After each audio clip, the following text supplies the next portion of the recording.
बिहार की राजनीति को एक धक्का सा लग जाता है जब गिरिराज सिंह बोलते हैं कि नीतीश कुमार सदन में, याद है कामसूत्रा का जो बयान दिए थे वो उनका व्यवहार था और उन्होंने दलित नेताओं का कैसे उन्होंने अपमान किया था, जो जीतन राम मांझी को अपशब्द कहते। तो सम्राट चौधरी तुरंत बोलते हैं कि उन्हें तो वार्ड परिषद या जो पंचायत का जो वार्ड मेंबर होता है उतना वोट भी नहीं मिल रहा है, वे क्या चुनाव राजनीति और प्रधानमंत्री बनेंगे। तो चिराग पासवान बोलते हैं कि उनकी कोई नीति ही अच्छी नहीं है, मुझे उनके नाम से जलन सी होती है, ऐसा लगता है उनको। उसके बाद जन सुराज के प्रशांत किशोर बोलते हैं कि ये शराब नीति, इनकी जितनी भी नीति है सारे के सारे फेल है और पैसा कमाने का जरिया है, राज्य में भ्रष्टाचार का बोलबाला करते हैं। इतना ही पर बात नहीं रुकती है, उपेंद्र कुशवाहा, जीतन राम मांझी से लेकर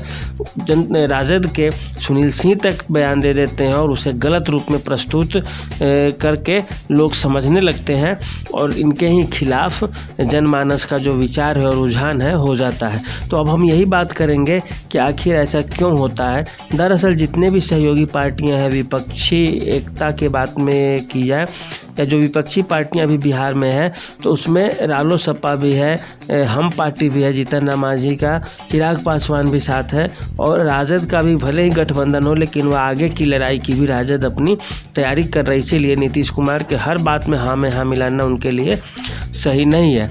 तो अब विपक्ष में जो पार्टियां हैं जैसे भाजपा ही होगा, उसमें 7, 8, 10 अच्छे नेता हैं, बड़े नेता हैं और वे अपना चेहरा आगे करने के लिए सुशील मोदी हो, सम्राट चौधरी हो, मंगल पांडे हो, रविशंकर प्रसाद हो या अन्य नित्यानंद राय हो, रामकृपाल यादव हो, तो ऐसे जो जितने भी नेता हैं वे सब अपना सपना कि आला कमान जो है केंद्रीय, वो हम जब जैसे ही चर्चा में आएंगे हमें और ऊपर खींच लेगा और हमारे साथ पार्टी का जो विचार है और बड़े लोग हैं वे हो जाएंगे और वे समझने लगेंगे कि नीतीश कुमार जी को यही जवाब देने के लिए सबसे सक्षम और समर्थ नेता है। तो वो अपना स्वार्थ देख रहे हैं। उपेंद्र कुशवाहा की बात की जाए तो वो देख रहे हैं कि हम यदि पार्टी को, सहयोगी पार्टी को यदि फ़ायदा नहीं कराएंगे तो हमारा जो खुद का कद है वह कम हो जाएगा। इस कारण वे भी नीतीश कुमार पर हमलावर हो रहे हैं। जीतन राम मांझी की बात की जाए तो जीतन राम मांझी अलग होके आए हैं और भाजपा के द्वारा उन्हें कुछ न कुछ तो प्रलोभन दिया ही गया होगा और वे जान रहे हैं कि यदि हम भाजपा को फ़ायदा नहीं कराएंगे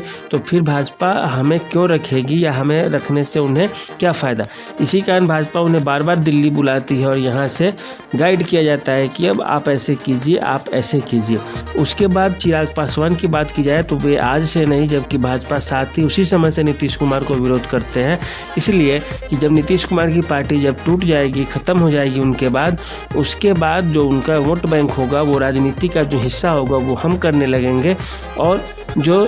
चिराग पासवान की जो लोजपा है, लोजपा रामविलास, उसे फ़ायदा हो जाएगा। लोजपा भी दो धारे में बटी हुई है, तो पशुपति पारस एक अलग तरीके से नीतीश कुमार का विरोध करते हैं और चिराग पासवान अलग तरीके से, तो दो तरीके से लोजपा विरोध करती है। यही कारण है कि नीतीश कुमार के आए दिनों दुश्मनों की संख्या काफ़ी बढ़ती जा रही है और वे नज़र भी आने लगे हैं। चाहे कोई भी मुद्दा हो, किसी तरह का हो, सारे एक होकर बोलने लगते हैं। तो यह उनके लिए, राजनीति के लिए भी एक खतरा भी है और एक समस्या भी है और इससे उन्हें बचना चाहिए और इस समस्या को दूर करने की कोशिश करनी चाहिए। साथ में उनको सहयोगी पार्टियों को कुछ लाना चाहिए और अपना जनाधार बढ़ाना चाहिए, तब राजनीति में बराबर की टक्कर हो सकती है, अन्यथा विपक्ष उन पर भारी पड़ सकता है। तो आज के लिए इतना ही, धन्यवाद।